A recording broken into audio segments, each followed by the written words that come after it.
before. I think that in some cases we know that his daughter Liz Cheney stood up to Trump, and I'm not sure if Dick did and Well, everything along those lines. Libs But didn't like him when he was VP and kind of lied us into the Iraq War, the second Iraq War, the first one in 1991, where we pushed Saddam Hussein out of, I don't know, was it Qatar? That war lasted 4 days. That was a good war. We took we pushed a bad guy out.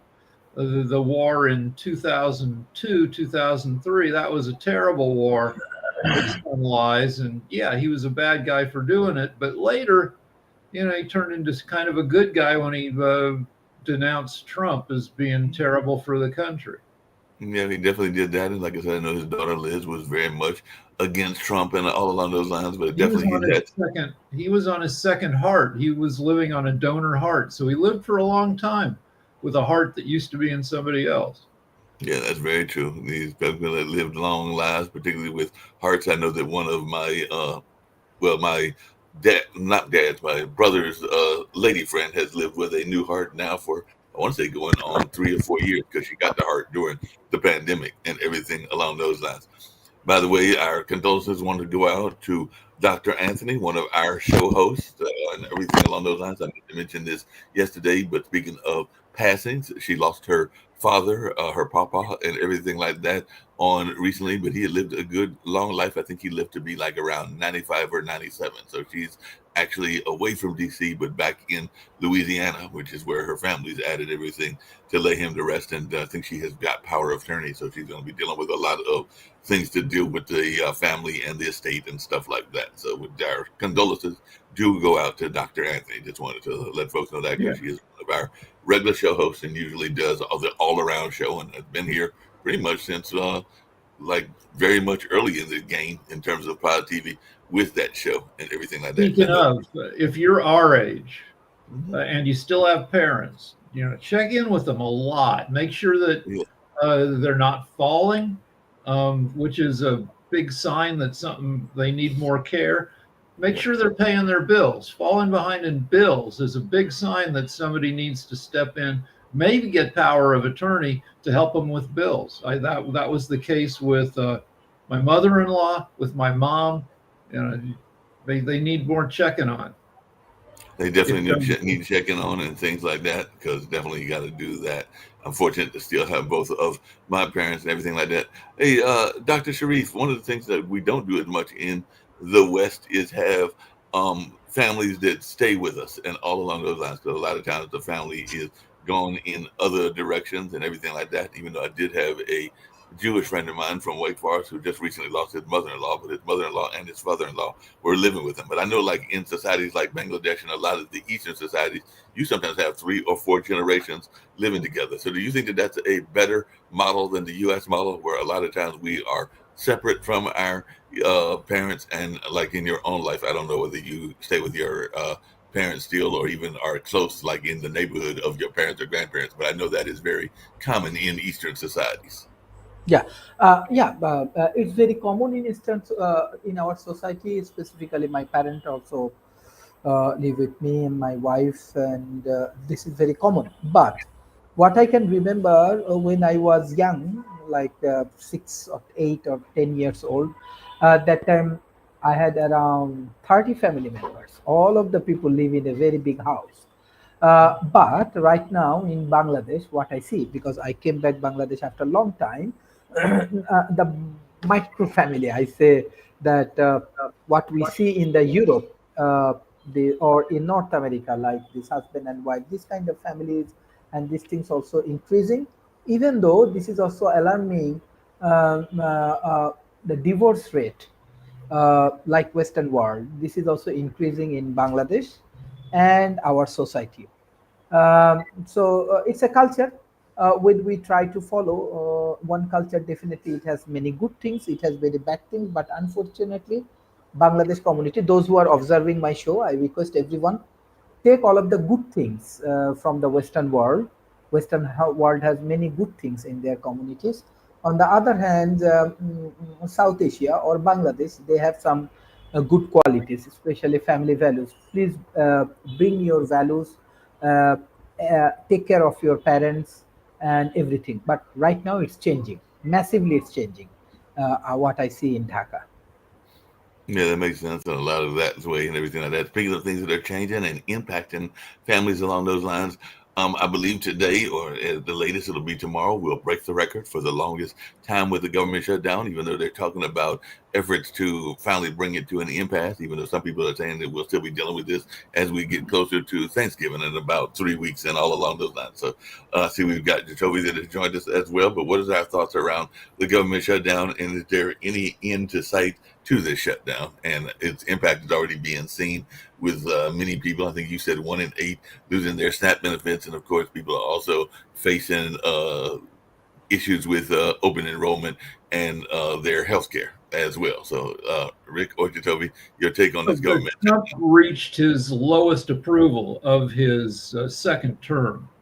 And he's even running below the same point in his first term, which is he's usually been above, a little bit above where he was in his first term, because people have had 8 more years to get used to his style. But now he's underwater even compared to first term Trump. So people are not liking what's going on. Will this change his behavior? Probably not. I don't think it's that people are going to get would have gotten used to his style or whatever.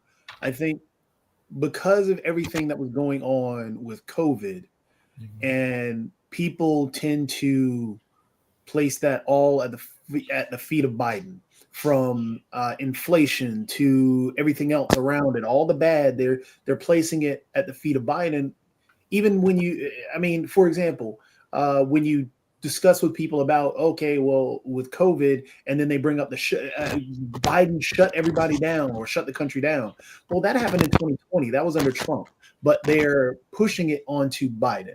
So they've taken a nostalgic view of Trump and his presidency 4 years ago. Some of the younger individuals did not really vote at that time, or they didn't care at that time. So then you had those individuals that shifted over to Trump because it was again, the nostalgia, the idea that, things were golden, but they forgot about it being a period of time where we had the most protests that were happening in the streets.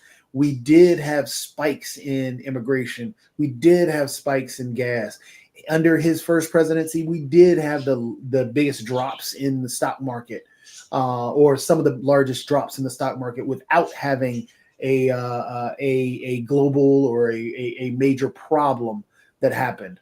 So they forgot all this because it was everybody's so upset at what happened with Biden. And you're right. People are now seeing the problems that they hated and the reason why they voted against him in 2020. And they're seeing all these things. And I think his numbers are going to continue to drop. And you're right, Rick. He doesn't care. He had a great Gatsby party while people are losing SNAP benefits. So while people are starving, he's partying like a rich man because he's a rich man and doesn't care. All he cares about is himself. And people are starting to see this. So we got 3 things that could happen that could screw the economy. We've got possibly increasing inflation, possibly increasing unemployment, and this AI bubble keeps getting bigger. And when it pops, and I don't know, I'm guessing by the number of people who know it's a bubble, it'll be in the next year. And when that thing goes, there's going to be a 15% stock market correction. People will. So I think we have rougher times ahead. We have definitely got a lot of rougher times ahead. And honestly, Doc, you can speak about this as well, because if you look at the AI bubble with all these companies, because now with Amazon saying they're laying off 30,000 people because of AI, other companies are following suit or going to follow suit. Microsoft has laid off a ton. There are going to be others across not only the country, but across the globe that really start to hit AI. And that's that bubble. And that's when it pops, because it's going to burst on both ends, where you had people who are unemployed and you had companies that are going to lose business because people are unemployed. So you can't pay for example, right now, if you look at people leaving different services from YouTube TV to, you know, Disney Plus to all these other services, because they're finding ways to get stuff in another way and finding cheaper avenues. And that is where that bubble's really going to hit, because you have these big companies that charge these exorbitant prices and people can't afford life anymore. So they're going to figure out a way to survive. And those companies are going to lose a ton of money because of that. Yeah, that makes This is where pirating is, in terms of the software and the IT realm. This is where a lot of piracy is going to come back into play. If you look at, two companies just teamed together. I think it was Disney. Was it Disney? But there are two companies. I got to bring back the article that I read. But two companies are going after a new pirating website where people are getting TV and music and everything else. But there was a new one that just popped up, a new lawsuit that just popped up. They were going after them. I got to remember where that. Because I had the two companies on my head. I'm getting old. Can we go back to AI for one sec? So total spending for AI, this is companies building AI systems, was $750 billion from 2013 until last year. Then last year's spending was $1 billion. Then this year, $100 billion. A trillion. A trillion. And then this year it's supposed to be 1.5 trillion. And the bubble is that experts in the field say, a company, you can't, kids using AI to write their term papers don't offer any return on this $1.5 trillion investment. To get the money back, companies would have to buy AI systems. And to do that, companies would have to believe that AI would be able to save them billions and billions of dollars. And experts in the field are saying, no, there aren't that many gains to be had by using AI instead of using people. And that's where the bubble is. Spending 1.5 trillion with no expectation of getting that money back. Yeah, I mean it's a money pit right now. But it was Netflix, Disney, and Crunchyroll, because one of the hottest things out there right now is anime. And it is in terms of entertainment wise. And Rick, you got to jump on it. Doc, I don't know if you're watching anime yet. Got some great stories, some great shows. But yes, they're in a major anime streaming lawsuit right now. Well, okay, here's my issue with AI. I mean, not with AI, with anime.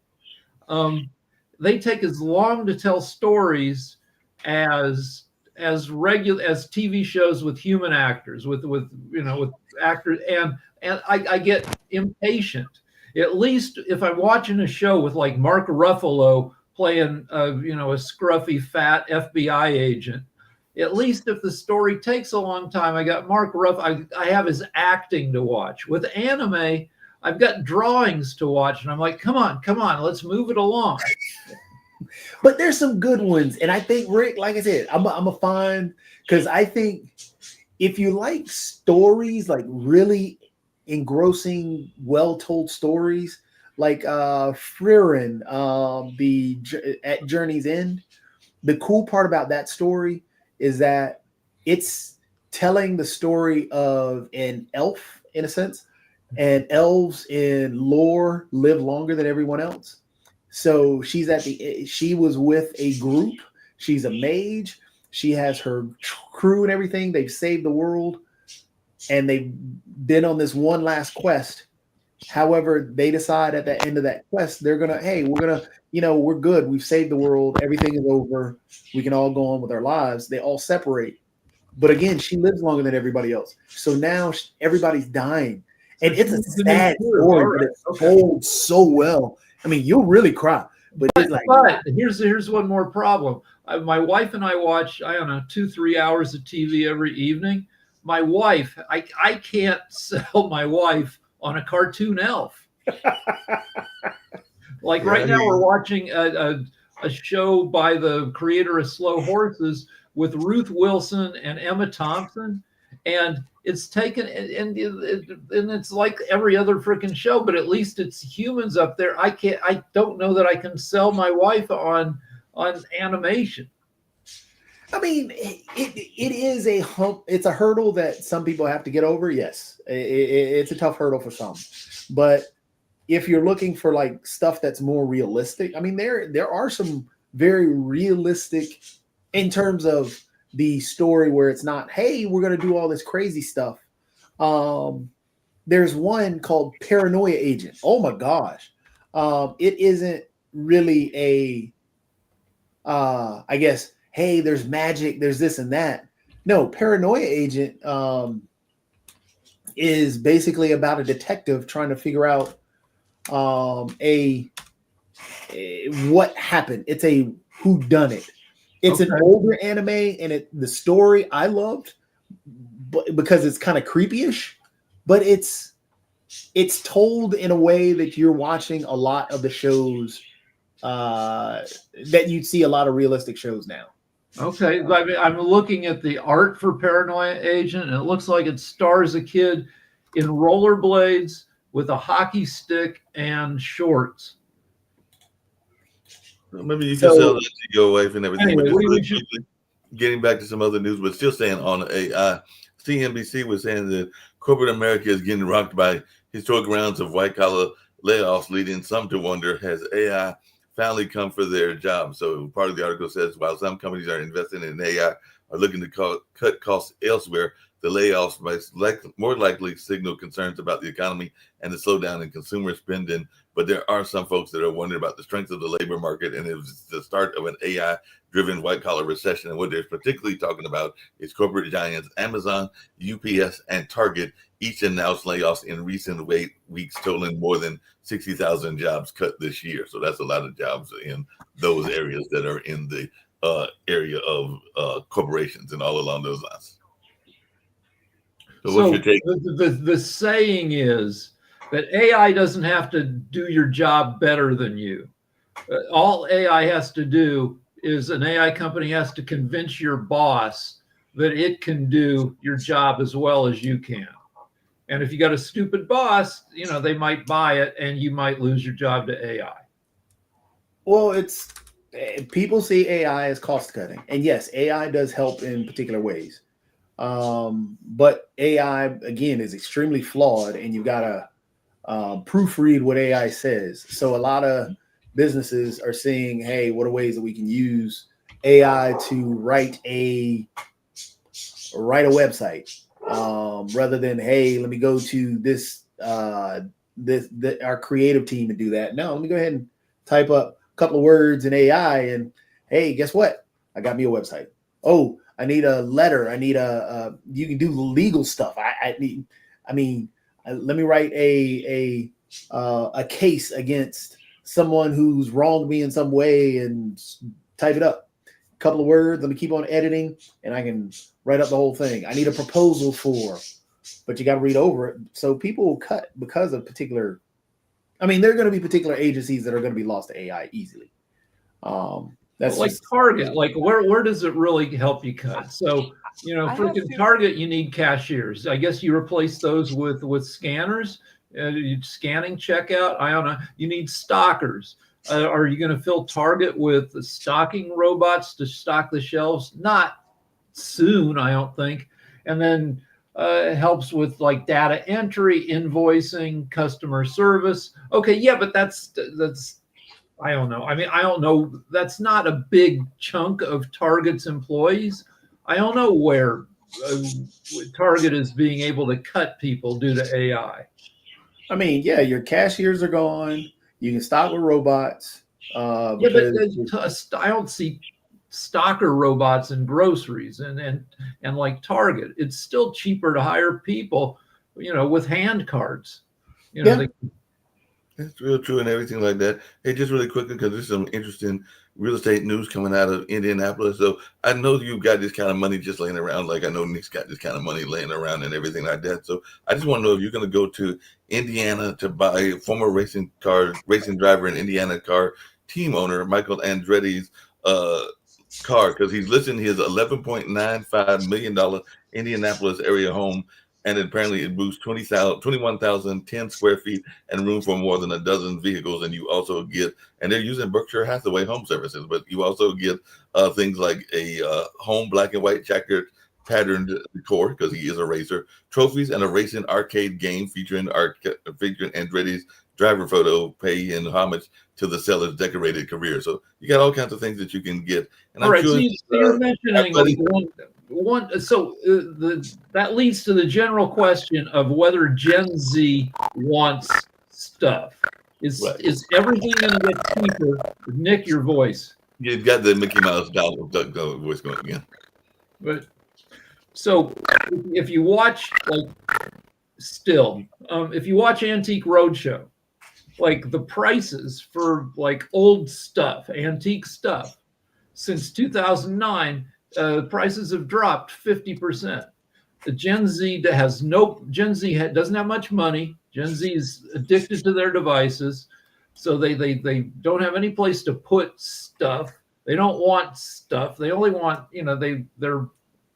so yeah, we may see stuff get cheaper because younger generation may not want anything. Yeah, just really quickly, we wanted to check on Nick's voice, and I was going to tease Nick because Nick, you're always talking about you're a king, so you can afford Michael Andretti's new house that is on the market. Apparently, it's for $11.95 million in Indianapolis. So I'm waiting for you to go buy that house since you're a king and everything like that. No, I don't think so. The thing is, it's a lot of upkeep, Mark. I mean, went down that path before. People don't realize it's just not buying the house, it's keeping up the bloody house. And Indianapolis is not on my most favored places list. I've been there, and one of our companies is headquartered there, One America. It's about a $50 billion company. I've been to the buildings there. Pretty nice place to live during the summertime, but they have awful winters. Well, that's why he's moving, because apparently he's moving down to Fort Lauderdale. You're in Exodus, where he apparently bought a $27.37 million waterfront estate. So he's moving down there to the ocean. And now we also go back to the wealth disparity in the United States. I mean, it's just so upside down that you almost can't stand it. When 1% of the population have 40% of all the assets in the U.S., you guys have no financial equality whatsoever. And don't blame it on the kings. You got to blame it on the capitalist system, which also is going to create the next recession, which is coming up right around the corner here in January. I hope you guys are ready for it. It'll be unemployment. You guys just mentioned it briefly. Unemployment is something we've got to face. By the way, I'm just going to keep teasing. I'm going to keep teasing Mike Gonzalez, and then we'll get to the more serious issues, including what's going on in Ukraine and everything. But Sasha, apparently, he's got a 700-bottle wine cellar in a. All right, but let's talk about the larger implications. Let's talk about the larger implications. Gen Z's parents, which I guess is Gen X, at the same age, 40% of Gen Xers own their homes. For Gen Z, it's down to 26%. That's more than a 1/3 decline. They can't afford them. And when you can't afford something for long enough, you quit wanting it. Right. So and that big issue is what people that are downsizing. The tiny homes has become a major thing. I've had a couple of friends that have talked about the desire to purchase a tiny home, even though they're not as cheap as people think they are. Because I was having people look at they're not very cheap. And the thing is, housing is a big problem in the United States, and nobody's addressing it except the guy in New York City, who apparently is going to become mayor of New York City because he grabbed a hold of an issue that is an issue for a lot of people, and that's housing costs in the U.S. So I was looking to buy my other house in the U.S., but I found some suitable properties in Scotland, so I'll probably buy my next house in Scotland. Why would I want to go to the U.S. when the property values are tipsy? Doesn't make any sense. Kamala Harris had a home buying as part of her platform. She was going to give first-time buyers like $50,000, but either nobody believed her or they, didn't think $50,000 was enough. Well, probably people that folks can't believe, and all along those lines. I would say on our rich people and everything. Nick, can you justify having a party? Because I think Jacoby mentioned it earlier. A Gatsby-like party Yes, it's your home down there in Mar-a-Lago when people are facing the loss of SNAP and all of this kind of. It was basically like a let them eat cake Marie Antoinette moment Yeah. and everything like that. So Well, you justify this you know, report? yeah. I mean, the thing is, when it comes to heads of state, what happens is you entertain people all the time. I mean, you do that if you're president of the company or CEO, so that's not unusual. This is another loser for the Democrats, in addition to their loser blaming the shutdown on the Republicans when it's the Democrats who voted to shut it down. So, and they're saying, well, you didn't agree to all of our terms. That doesn't matter. If they want to open up the government, they can. My prediction, this government will be shut down into next year. Okay. My prediction is unemployment's going to be high next year. And I don't know what Sasha's going to do about the stock market when he watches it tank. But just not my problem. Buying puts and a lot of You're buying puts. so You're smart, Sasha. You know, I mean, I'm sitting there going like, okay, we're heading like right in the eye of a storm, and it's going to so people think. the This whole idea of a Merry Christmas, it's going to be a Charles Dickens Christmas, y'all. That's what's going to happen. Okay. The interesting piece is, Mark, you asked Nick about justifying the Great Gatsby party where they put out a sign, nobody died from a party. And Nick went on some tangent about something else.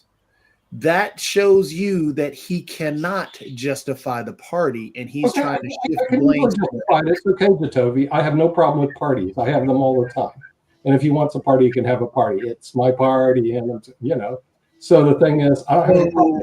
If you guys have problems with parties, that's your problem. Deal with it. You're gaslighting again. I don't know what you're talking about. Gaslighting. You're gaslighting again. You're trying to talk. That is a euphemism. I don't understand. They don't use gaslighting here in the U.S. Did not That's answer some that sort of idiom. So please explain what gaslighting is before Rick you has his hand up, and I think we should let Rick talk because. All right, so Jon Stewart, so yeah, the slogan of Trump's party was "Nobody dies from a little party," and yeah, a year from now, nobody will give a shit. But Jon Stewart made fun of him because if you read The Great Gatsby, people die because of a party. Two people. That's the whole point of The Great Gatsby is that rich people fuck around and people die. And that's actually what happens because, you know, you have people losing SNAP benefits and healthcare and everything else. And yes, people are going to die. Honestly, when he cut USAID, people did die. So the idea that, oh, well, in the middle of people losing their SNAP benefits, they're going to throw a luxurious party with themed around the Great Gatsby and wealth disparity, and basically do all this glitz and glamour, brag about this marble bathroom. Again, there's no justification for it. It just proves that Trump does not care about these things. It's just another indication of that. Yeah. Okay, but we got to get real here. I need to respond to this. We know that almost all the Republicans voted to open up the government. We also know almost all the Democrats voted to keep it down. So don't hang it on Donald Trump, the fact you're not getting your snap, crackle, and pop benefits. Hang it on the party of hate, the Democratic. So as you make jokes about people losing their benefits and people starving and unable to get food, it proves the point even further that neither you nor Trump cares about those SNAP benefits. Take, for example, how you keep saying that, about these SNAP benefits, so on and so forth. Do you realize in the big, beautiful bill that even Trump championed, they cut hundreds of millions of dollars from SNAP? So don't act as if you cared about SNAP now. No, it's way overblown. 42 million Americans. You got some serious. Hold on. I haven't finished my statement. You're not going to overtalk me on this one. I haven't finished my statement. And then when you want to talk about, hey, you know what? The Republican Party voted all these times. Oh, they had so many votes. Well, the Republican Party also is in power. They know for a fact that they need 7 extra votes to get to that 60 threshold, or they can kill the filibuster and actually push it through themselves. They have done neither one to try and get those 7 extra votes that they need, because what do they have to do to get those 7 extra votes? They have to negotiate with others. If I need you 3 to do something, I have to negotiate with you. I just can't keep saying, well, you failed to help me. Well, what did you do to actually get me to come to your side? So again, your point is flawed when you want to sit here and say, oh, well, they voted 14 times. Well, no, they didn't try and negotiate, and they could actually kill the filibuster and push it through themselves, but they didn't do that as well. So this is all on Donald Trump, who when the shutdown happened up under Obama, completely said this falls on the failure of the president. So take him at his words. What happens, Jacoby, is the Democrats want to see people starve. And so what they did Here we go. Now we're down to this. We don't need to go down. So the thing is, if you guys want to, conversation's over because you if can't you even guys justify the want Great the Gatsby SNAP benefits, this is really simple. All you do is vote for the clean CR and you're done. But they don't want it. The reason why is they no would matter how rather see you say people it, it's not a get the clean benefit. CR. And the Republicans are going, okay, if that's what you want, you got it. Resolution. It's The not. Republicans just No shrug matter their how many times you want to put that Yeah. out there, I get it. You're trying to fall in line with the whole Trump Okay, era wait. stuff, because It's what not. you're It has doing nothing to do is with Donald what Trump. Trump This is learned Congress. because he Why are you read taking it on all the Trump? Hitler stuff before. Joseph Goebbels, when It has he said, nothing to do with if you Trump. say the lie enough, people will begin to believe it, and that's all Yeah, you're the doing. Democrats are doing good It at that. is a This has lie. nothing to do with Trump. It's Continually Congress. repeating it doesn't change the fact. Movie, Doesn't change the fact Congress. that Nick again. It doesn't change the fact that the All they have to Republicans do are is in charge. They have 53 votes. They know they need to get to that 60 threshold. How do you get to that 60 threshold, Nick? How? Oh, the Democrats decide to vote No, for it. That's all. that's But they not. refuse. just They telling like to somebody keep the to do government something shut down, doesn't so work. you're going to see it shut Just down. telling somebody to do something doesn't work. But what they're not going to do is they're not going to be held hostage. Let's do this. to Let's Democrats do this. Let's extortion. do this. I can't Here's believe something to that. prove. Here's That's something to called prove. extortion. Here's something to prove. Toby. Easily It's not called proven wrong. negotiation. Nick, you're in charge of this network. You're in charge of this network. No, I'm How not. about this? How I have about someone you give for it. Sasha I'm some not money? in charge. You're I'm not going to do that because Sasha has to negotiate. I think Oh, wait, you got more the people. shutdown is beneficial for both parties, Democrats and Republicans. They both want, they both need shutdown, and all people will be hostages to a degree. Not all people, well-to-do people don't care, but majority of people, of course, there will be hostages. But there is no way out of it. One party, at the end of the day, would have to get on their knees, and it will be either Democrats or Republicans. And this is a game. By the way, the longer it continues, the harder would be for a party, one or another, to get on their knees. Because if they do, the question is, why did you do it now, idiots? Why did you do it 2 And months if you ago? I agree with you, Sasha. And This Sasha, is honestly, going to you're continue right into next year. And This will be Sasha, next you're year. right. Yeah, And the way and the We're way not the going way to do it. this is right now, if you look at actually the public polling, the public is actually on the Democrat side because they think they're justified in what they're doing. So the Republican Party, the Democrat Party has no reason to actually cave to what the Republicans are doing. They have the public right now behind them. But as you point out, Sasha, correctly, the longer it goes on, it's going to be harder for anybody to say, hey, I'm justified, because everybody's going to be in pain. Right now, the best bet would be for the Republican Party if they were smart. If the Republican Party said, okay, we're gonna actually extend these subsidies. We're gonna do what you want. We're gonna negotiate it on it right now. We're gonna reopen the government, and then that's when they begin to cut and do whatever they want to afterwards, because they run it so they can put up any bill and cut anything they want to, which they did with the SNAP benefits already. So it would be smart politically for the Republican Party to actually go ahead and reopen the government by giving in to what the Democrats want, even though it's going to give some tailwinds to the Democrat Party. But they don't want to do that because they're thinking, hey, look, we've got to protect this this pedo in chief right now. That's what the problem is. The guy in chief, his approval rating now is 37%. It's the lowest of all his presidency. And I think it will go much lower because people even don't realize what's happening right now. United States brings Russia and all its allies to a Caribbean crisis too in Venezuela. The United States sent all the Armada, the avia carriers, and many other ships. And what they gonna do there? Are they gonna shoot? No, they will not, because Trump will never win his Nobel Prize. I don't know why is it so important to him. It's just $1 million. He made over $5 billion in his 9 months of presidency on all his scams of his bitcoins and all this. And then when he pardoned that guy, he said from Binance, he said, I don't know who he is. The guy made him billions of dollars to him and his family. He doesn't know who he is. This is pathetic. And there is a price to pay, and this price will be paid very soon. And then his rating from 37% will go down to 21% or maybe even lower. That's And what you're absolutely right. He may go down to 21%, and he's still ahead of the Democrats. But that's another story.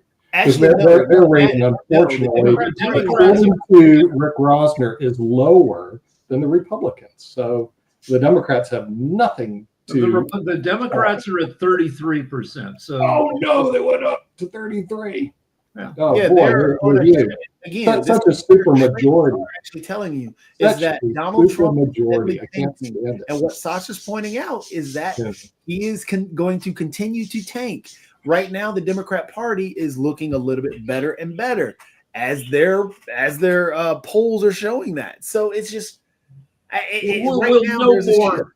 But by our show tomorrow, we'll know more. We'll know more about the show tomorrow because we got that election in Virginia, which is going to determine whether somebody goes red or black. And then we've got the election in New York, which it looks like Mom Donnie will win. And then we've got those propositions in California as well as some elections. So there are some key elections. New Jersey, you got New Jersey governor too. And New Jersey, right. I forgot about the New Jersey governor and everything.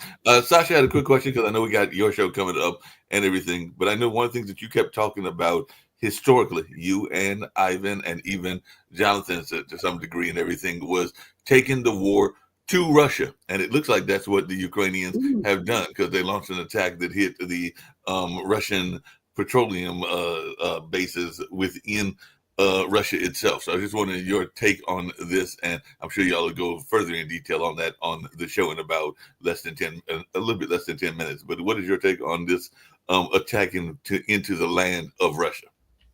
I hope that American administration in the last few days, especially when they send their armada to Venezuela and Russia and all their satellites, are sending incredible amount of weapons and fighters to Venezuela, which makes for US absolutely impossible to get any results over there, but to bring the Caribbean crisis to very close to our doors. And the only way how US could avoid this calamity is to arm Ukraine to the teeth and get Ukraine without American direct involvement to crush Russia, just to annihilate them on the battlefield, and then there would be no Russian fighters to Venezuela, no coalition to resist US, nothing. But US is not doing that. US is so stupidly stubborn on doing whatever Trump thinks he is doing. Who is Trump? Is he a strategist? Is he a military man? Who is he? Nothing. It's less than zero. And these are the consequences what U.S. will bear. All right, so I looked it up, and Russian oil production is down between 20 and 38% due to Ukrainian drone attacks. Right. Is this going to have implications for Russia, Sasha? In about 5 years' time, yes, but not in 5 days or 5 weeks or 5 months. Okay. Russia still has a lot of money, and it can get money. If it's not going to be India, it's going to be Pakistan, or it's going to be any other countries. They will sell, or even they're selling a lot of oil to Europe, by the way. And by the way, U.S. is buying Russian-produced oil products. And that's going on, and it will go on for another more than a year. I think until beginning of 27. Because there are contracts, there are some stuff that you have to bear in mind. It's not just, okay, I'm not buying Russian products anymore. Really? What about the contract? Oh, contract, yeah, okay, we'll keep buying. Hey, Rick and Jacoby, I'm confused about something. Maybe y'all can clarify, because we talked about this other country a while back and everything, but why is Nicki Minaj sharing deep sense of gratitude to President Trump for apparently the remarks on Nigeria? I'm sure some of this is what used to be called sarcasm and all along those lines, but explain to our listeners what she's got in her mind with this notion of showing a deep sense of gratitude for threatening military action in Nigeria. I'm not that well versed in it. All I know is that Trump has accused Islamic groups in Nigeria of targeting Christians. I don't know, if it's a significant problem. I don't know how many people we're talking about getting killed. He's been saber rattling against Nigeria. He won't fight Nigeria. Nigeria has nearly 250 million people. It's one of the biggest, maybe it might be the biggest country in Africa. So he's not going to fight. So, I was just going to say that he saw a piece on Fox News about Christians being killed in Nigeria, and now he wants to make military moves on Nigeria based on a Fox News report. That's how it all came about.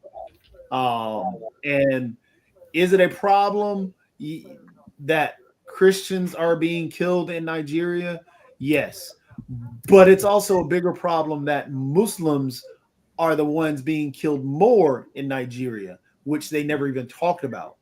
Now the fun part is, because those in Nigeria are brown, is he going to allow Christians from Nigeria who are brown to be refugees like he did with the white Afrikaners from South Africa?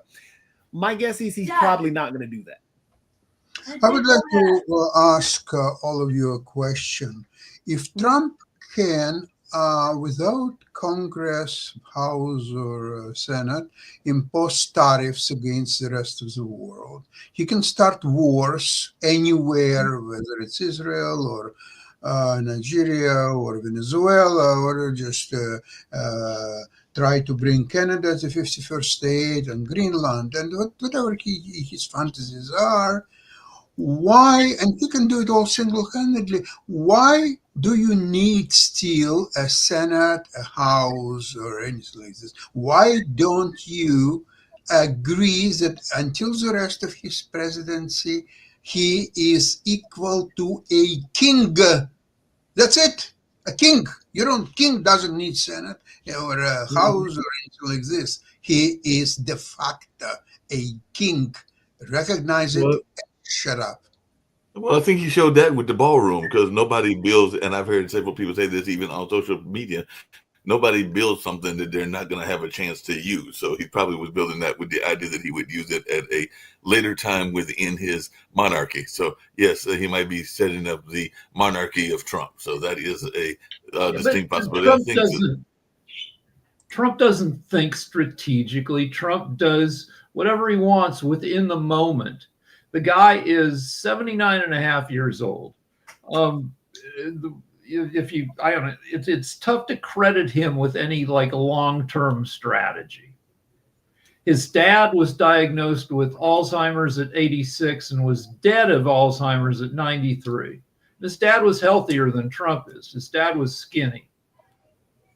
But Rick, let me ask you this. A while ago, I think even yesterday, I think we were discussing briefly the possibility of a nuclear war. So what do you think will happen if Venezuela, supported by Russians and its allies, will enforce a no-fly zone over Venezuela and ask American Armada moved 500 miles away from the shore of Venezuela? What do you think will happen in this case? Well, as you've mentioned, the U.S. never fights and Russia never fight directly. They fight through proxies.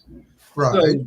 So maybe Venezuela shoots down an American fighter jet, and then I don't know. We send like 5 battleships to sit there off the coast of Venezuela and dare them to do something about it.